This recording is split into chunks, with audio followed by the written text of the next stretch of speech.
Hello everyone, this is Shweta and you are watching Shweta का अड्डा। तो आज हम स्टार्ट करने वाले हैं क्लास 9 साइंस का एक नया chapter number 3 which is atoms and molecules. तो चलिए शुरू करते हैं। सबसे पहले हम इंट्रोडक्शन देख लेते हैं। तो कुछ पुराने इंडियन और ग्रीक फिलोसोफर्स हुए हैं जिन्होंने हमेशा ये जानने की कोशिश की कि मैटर एक्चुअल में किससे मिलकर बना है। सबसे पहले हम जान लेते हैं मैटर क्या है। कोई भी ऐसी चीज जो किसी न किसी जगह को घेरती हो, यानी जिसका वॉल्यूम हो, और जिसका कुछ ना कुछ वजन हो, यानी मास हो। So anything that occupies space and has मास, उसे हम क्या कहते हैं? मैटर कहते हैं। ठीक है, आप अपने आसपास कोई भी अगर चीज देखेंगे, चाहे आपके हाथ में फोन है, बुक है, ठीक है, वो किसी ना किसी जगह को घेरती हैं, एज वेल एज उनका वजन भी होता है। तो हम कहते हैं कि वो क्या है? मैटर है। ठीक है, तो अभी ये जो फिलोसोफर्स हैं, बस वो यही जानने की कोशिश कर रहे थे कि ये जो मैटर है ये एक्चुअल में किससे मिलकर बना है। ठीक है, तो सबसे पहले हम बात करते हैं इंडियन फिलोसोफर की, जो कि है महर्षि कनद। महर्षि कनद क्या कहते हैं? वो कहते हैं कि जब हम पदार्थ, वो मैटर को क्या कहते थे? पदार्थ। मैटर तो नाम बाद में पड़ा। तो वो कहते हैं कि जब हम पदार्थ को डिवाइड करते जाएंगे तो हमें स्मॉलर एंड स्मॉलर पार्टिकल्स मिलते जाएंगे। ठीक है, अल्टीमेटली हमारे पास एक स्टेज ऐसी आएगी कि हमें इतने छोटे पार्टिकल्स मिल जाएंगे कि उनका फर्दर डिवीजन पॉसिबल नहीं होगा, उन्हें हम आगे डिवाइड नहीं कर पाएंगे। तो उन पार्टिकल्स को क्या नाम दिया उन्होंने? उन पार्टिकल्स को कहा परमाणु। ठीक है, उसके बाद एक और इंडियन फिलोसोफर आए, पकुद्द कात्यायामा। अब वो क्या कहते हैं? उन्होंने महर्षि कनद की ही डॉक्ट्रिन को आगे इलेबोरेट किया और कहते हैं कि ये जो पार्टिकल्स हैं ये यूजुअली कंबाइंड फॉर्म में एग्जिस्ट करते हैं। ठीक है, कॉम्बिनेशन में एग्जिस्ट करते हैं, जिसकी वजह से हमें मैटर की अलग अलग फॉर्म्स देखने को मिलती हैं। उसके बाद आते हैं एंशिएंट ग्रीक फिलोसोफर्स, जो कि हैं डेमोक्रिटस एंड ल्यूसिपस। वो भी यही चीज कहते हैं। वो कहते हैं कि जब हम मैटर को डिवाइड करते जाएंगे हमें छोटे छोटे पार्टिकल्स मिलते जाएंगे और अल्टीमेटली हमें ऐसे पार्टिकल्स मिलेंगे जिनका फर्दर डिवीजन पॉसिबल नहीं होगा। ठीक है, so a stage will come when particles obtained can not be divided further. तो डेमोक्रिटस ने उन्हीं इनडिविजिबल पार्टिकल्स को क्या कहा? एटम्स कहा। ठीक है, तो जो इंडियन फिलोसोफर थे महर्षि कनद, उन्होंने इनडिविजिबल पार्टिकल्स को क्या नाम दिया? परमाणु। और डेमोक्रिटस और ल्यूसिपस, इन्होंने इनडिविजिबल पार्टिकल्स का क्या नाम दिया? एटम्स। ठीक है, देन एक फ्रेंच केमिस्ट हुए हैं एंटोine लेवोइशियर। उन्होंने 2 इंपॉर्टेंट लॉज दिए हैं केमिकल कॉम्बिनेशन के, और वो क्या क्या हैं? चलिए देखते हैं। तो सबसे फर्स्ट लॉ है law of conservation of mass. ये लॉ क्या कहता है कि मास को ना तो क्रिएट किया जा सकता है, यानी ना ही मास को बनाया जा सकता है, और ना ही डिस्ट्रॉय किया जा सकता है, यानी ना ही खत्म किया जा सकता है किसी भी केमिकल रिएक्शन के अंदर। ठीक है, जैसे अगर मैं कहूं कि मेरे पास रिएक्टेंट्स हैं, कोई 2 रिएक्टेंट्स हैं, और उन दोनों का मास कंबाइन करके मेरे पास आया 5 ग्राम्स। ठीक है, अब क्या हुई? रिएक्शन हुई। रिएक्शन होने के बाद क्या बने? प्रोडक्ट्स बने। ठीक है, अब जो प्रोडक्ट्स बने उनका मास भी अगर मैं कंबाइन करूं तो वो भी कितना आएगा? 5 ग्राम्स ही आएगा, जो कि क्या कहता है? मास को ना तो क्रिएट किया जा सकता है, ना ही खत्म किया जा सकता है। ठीक है, ये हमेशा अनचेंज्ड रहता है। Okay, so this means that during a chemical reaction, the sum of the masses of the reactants and products remain unchanged. Okay, इसे समझने के लिए एक एक्टिविटी है। उसमें हमें क्या करना है? एक कोनिकल फ्लास्क के अंदर सोडियम सल्फेट सॉल्यूशन लेना है और इग्निशन ट्यूब के अंदर हमें बेरियम क्लोराइड का सॉल्यूशन लेना है। तो आप साइड में डायग्राम में देख सकते हैं कि कोनिकल फ्लास्क के अंदर कौन सा सॉल्यूशन है? Sodium sulphate.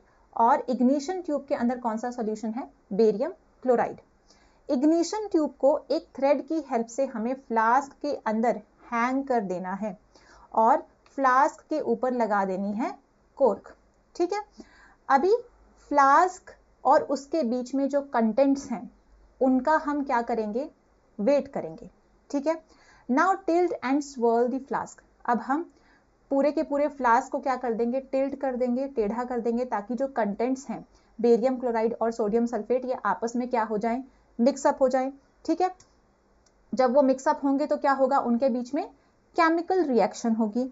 A chemical reaction takes place and sodium chloride and barium sulfate are formed. तो जब केमिकल रिएक्शन होगी सोडियम सल्फेट और बेरियम क्लोराइड के बीच में, तो क्या प्रोडक्ट्स बनेंगे, sodium chloride and barium sulphate, NaCl plus BaSO4।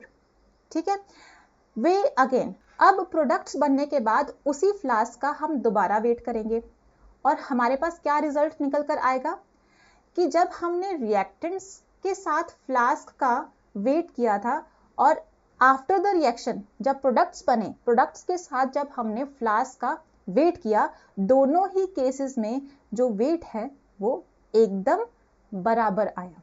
ठीक है, जो कि हमें क्या बताता है कि मास को ना तो क्रिएट किया जा सकता है ना ही डिस्ट्रॉय किया जा सकता है।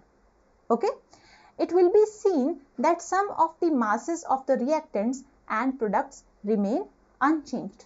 तो ये देखा गया कि reactants के masses का सम और products के masses का सम एकदम सेम था, उसमें कोई भी चेंज ऑब्जर्व नहीं किया गया। ठीक है, आई होप आपको यहां तक समझ में आ गया होगा। तो यहां पर हम केमिकल रिएक्शन देख लेते हैं सोडियम सल्फेट और बेरियम क्लोराइड के बीच में। तो जब सोडियम सल्फेट रिएक्ट करेगा बेरियम क्लोराइड से तो क्या प्रोडक्ट्स बनेंगे, एक तो सॉल्ट यानी NaCl सोडियम क्लोराइड और दूसरा बेरियम सल्फेट। ठीक है, तो इसको बैलेंस कर लेते हैं। ठीक है, तो यहां पर जो हमारा कॉनिकल फ्लास्क है उसके बेस पर हमें व्हाइट प्रेसिपिटेट्स दिखाई देंगे बेरियम सल्फेट के। ओके, नेक्स्ट जो सेकंड लॉ है वो है लॉ ऑफ कांस्टेंट प्रोपोर्शंस। इसे समझने के लिए हम एक एग्जांपल लेते हैं और वो है वाटर की। ठीक है, आप सब जानते हो एक मॉलिक्यूल वाटर का बनाने के लिए 2 एटम्स हाइड्रोजन के और 1 एटम ऑक्सीजन का चाहिए, तभी 1 मॉलिक्यूल ऑफ वाटर बनेगा। ठीक है, तो जब ये एटम्स कंबाइन करते हैं तो साथ में उनका मास भी क्या करता है, कंबाइन करता है, वो भी डेफिनेट प्रोपोर्शंस के अंदर। ठीक है, डेफिनेट प्रोपोर्शंस का क्या मतलब है, जैसे वाटर के अंदर आप देख रहे हो 2 एटम्स किसके हैं, हाइड्रोजन के। हाइड्रोजन का मास कितना होता है, 1 यूनिट, लेकिन यहां पर 2 हाइड्रोजन है तो टोटल मास कितना हुआ हाइड्रोजन एटम्स का, 2 यूनिट। ठीक है, और ऑक्सीजन एटम का मास कितना होता है, 16 यूनिट। ठीक है, तो ये जो एटम्स हैं इनका मास भी क्या होगा, डेफिनेट प्रोपोर्शंस के अंदर प्रेजेंट होगा, यानी 2:16 की रेशियो में प्रेजेंट होगा। ठीक है, अगर हम इसे कट करें तो 2 8 जा 16 यानी 1:8 की रेशियो में प्रेजेंट होगा। तो चलिए रीड कर लेते हैं। This law was stated by Proust. तो ये लॉ किसने दिया था, सर जोसेफ प्राउस्ट ने दिया था।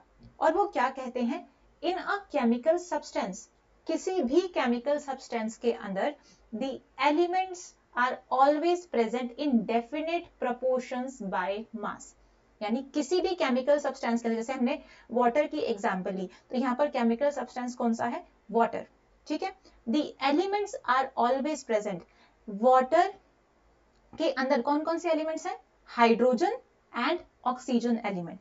ठीक है, तो ये जो एलिमेंट्स हैं ये कैसे प्रेजेंट होंगे, अपने मास के डेफिनेट प्रोपोर्शंस में। ठीक है, तो अभी हमने डिस्कस किया कि वाटर के अंदर the ratio of the mass of hydrogen to the mass of oxygen, hydrogen और ऑक्सीजन की मास की रेशो हमेशा ऑलवेज कितनी होगी, 1:8। ठीक है, what ever the source of water, पानी का सोर्स चाहे कुछ भी हो, नदी का पानी हो, लेक का पानी हो, ठीक है, पानी का सोर्स चाहे कुछ भी हो, लेकिन पानी के अंदर जो हाइड्रोजन और ऑक्सीजन का मास है वो हमेशा किस रेशो में प्रेजेंट होगा, 1:8। ठीक है, सिमिलरली हम एक और एग्जांपल देख लेते हैं अमोनिया की। अमोनिया के अंदर आप देख रहे हो एक एटम नाइट्रोजन का और 3 एटम्स किसके हैं, हाइड्रोजन के, यानी अमोनिया के अंदर 2 तरह के एलिमेंट्स प्रेजेंट होते हैं, नाइट्रोजन एंड हाइड्रोजन। ठीक है, और इनका जो मास है उसकी रेशो हमेशा कितनी होनी चाहिए, 14:3। आप जानते हैं नाइट्रोजन का मास कितना होता है, 14 यूनिट्स, और हाइड्रोजन का मास 1 यूनिट, लेकिन यहाँ पर 3 हाइड्रोजन एटम्स प्रेजेंट हैं, तो टोटल मास हाइड्रोजन एटम्स का कितना हुआ, 3 यूनिट्स। ठीक है, तो इनकी जो रेशो है वो कितनी हुई, 14:3। ऑलराइट, चलते हैं नेक्स्ट स्लाइड पर। नेक्स्ट हमारे पास है डाल्टन्स एटॉमिक थ्योरी। अब डाल्टन्स एटॉमिक थ्योरी हमें क्या कहती है, all matter is made up of very tiny particles called atoms. ये तो हम रीड कर करके बूढ़े हो चुके हैं कि किसी भी तरह का मैटर है वो किससे मिलकर बना है, छोटे छोटे पार्टिकल से मिलकर बना है, जिसे हम क्या कहते हैं, एटम्स कहते हैं, और यही एटम्स आगे केमिकल रिएक्शंस में पार्टिसिपेट करते हैं, भाग लेते हैं। ठीक है, आगे है एटम्स क्या होते हैं, दीज आर इनडिविजिबल पार्टिकल्स। हम अभी पढ़ के आए हैं कि एटम्स को हम आगे फर्दर डिवाइड नहीं कर सकते, so these are indivisible particles which can not be created और destroyed in a chemical reaction. इन एटम्स को हम केमिकल रिएक्शन के अंदर ना तो क्रिएट कर सकते हैं ना ही डिस्ट्रॉय कर सकते हैं। Okay, atoms of a given element are identical in mass and chemical properties. यहां पर क्या बात की गई है, मान लो मैं कहती हूं कि एक एलिमेंट है, मान लो गोल्ड। ठीक है, गोल्ड के अंदर किसके एटम्स होंगे, सारे गोल्ड के ही एटम्स होंगे। अब सारे गोल्ड के एटम्स हैं तो उनका मास, उनकी केमिकल प्रॉपर्टी भी एक जैसी होगी। ठीक है, अगर मैं बात करती हूँ अलग अलग एलिमेंट्स की, एक है गोल्ड और दूसरा है सिल्वर, गोल्ड के एटम्स की केमिकल प्रॉपर्टीज और सिल्वर के एटम की केमिकल प्रॉपर्टीज क्या वो सेम होंगी, नहीं। तो वही चीज थर्ड और फोर्थ पॉइंट में लिखी है कि अगर एक ही एलिमेंट के एटम्स की हम बात करें तो उनका मास और केमिकल प्रॉपर्टीज सेम होती है, लेकिन अलग अलग एलिमेंट्स के एटम्स का मास और उनकी केमिकल प्रॉपर्टीज वो भी अलग अलग होंगी। ठीक है, गोल्ड के एटम और सिल्वर के एटम की केमिकल प्रॉपर्टीज और उनका मास अलग अलग होगा, डिफरेंट होगा।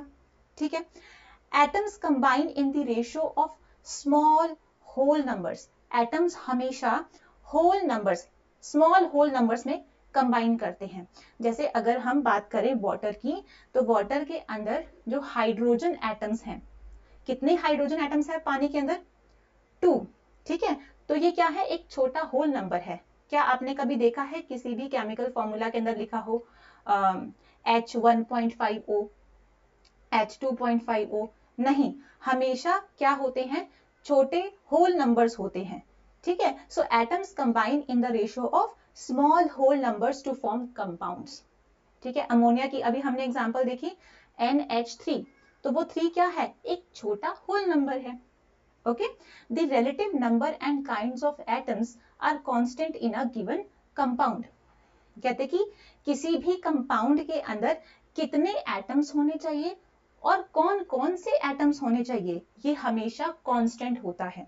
जैसे सेम एग्जांपल हम ले लेते हैं वाटर। वाटर से बहुत प्यार है, तो वाटर का केमिकल फॉर्मूला क्या है, H2O। ठीक है, तो यहां पर वाटर के अंदर 2 ही हाइड्रोजन एटम्स होंगे और एक ही ऑक्सीजन एटम होगा, भाई ये तो फिक्स है। लेकिन जैसे ही अगर मैं 2 ऑक्सीजन एटम्स कर देती हूं तो क्या ये पानी का मॉलिक्यूलर फॉर्मूला रहेगा, नहीं रहेगा। ये किसका हो गया, हाइड्रोजन पर ऑक्साइड का। वही कहते हैं कि अगर हम कंपाउंड की बात कर रहे हैं तो उसके अंदर कौन सा एटम होना चाहिए और कितने एटम्स होने चाहिए, ये हमेशा कांस्टेंट रहते हैं। ओके, नेक्स्ट हम बात करते हैं एटम की। ये तो हम फर्स्ट स्लाइड से पढ़ते आ रहे हैं कि किसी भी तरह का कोई भी मैटर है वो किससे मिलकर बना है, छोटे छोटे पार्टिकल्स से मिलकर बना है, जिसे हम क्या कहते हैं, एटम्स कहते हैं। ठीक है, the building blocks of all matter are atoms. ठीक है, एटम्स आर वेरी स्मॉल, ये भी हमने पढ़ लिया कि बहुत ही छोटे होते हैं। They are smaller than anything that we can imagine और कंपेयर विद। एटम्स को अगर हम किसी भी चीज के साथ कंपेयर करने की सोचे भी तो वो एटम्स उस चीज से भी बहुत ही छोटे होंगे। ठीक है, एटॉमिक रेडियस हमेशा नैनोमीटर्स में मेजर किया जाता है एटम्स का। 1 मीटर में कितने नैनोमीटर्स होते हैं, 10 टू द पावर 9, और 1 नैनोमीटर में ऑब्वियसली 10 टू द पावर 9 से हम क्या करेंगे, डिवाइड कर देंगे अगर हमें मीटर्स में कन्वर्ट करना है। Next is symbols of atoms of different elements. अलग अलग एलिमेंट्स के एटम्स को कुछ अलग अलग सिंबल्स दिए गए, और सबसे पहले ये सिंबल्स किसने दिए थे, ठीक है। So Dalton was the first scientist to use the symbols for elements in a very specific sense. तो आप देख सकते हैं हाइड्रोजन का अपना सिंबल है, फॉस्फोरस का अपना है, कॉपर का अपना है। ठीक है, तो ये कुछ सिंबल्स किसने प्रपोज किए थे, सर डाल्टन ने। ठीक है, उसके बाद ये कुछ सिंबल्स हैं जिन्हें आज काफी यूज किया जाता है, और ये जो सिंबल्स हैं इन्हें लेटर्स की हेल्प से रिप्रेजेंट करते हैं। कुछ एलिमेंट्स के सिंबल्स ऐसे हैं जिन्हें सिर्फ एक ही लेटर से रिप्रेजेंट किया जाता है, और कुछ एलिमेंट्स के सिंबल्स को हम 2 लेटर्स की हेल्प से रिप्रेजेंट करते हैं। तो आप देख सकते हैं जैसे बोरन, बोरन का सिंबल है B। ठीक है, तो सिर्फ एक ही लेटर से रिप्रेजेंट किया गया है। और एल्यूमिनियम का आप देख सकते हैं Al, 2 लेटर्स यूज किए गए हैं। तो इसमें जो फर्स्ट लेटर होता है सिंबल का, उसे हमेशा कैपिटल लेटर में लिखा जाता है, और सेकंड लेटर जो है वो स्मॉल होता है। Okay, so that's all in today's video. मिलते हैं नेक्स्ट वीडियो में नए टॉपिक्स के साथ। Till then stay happy and please don't forget to subscribe my channel.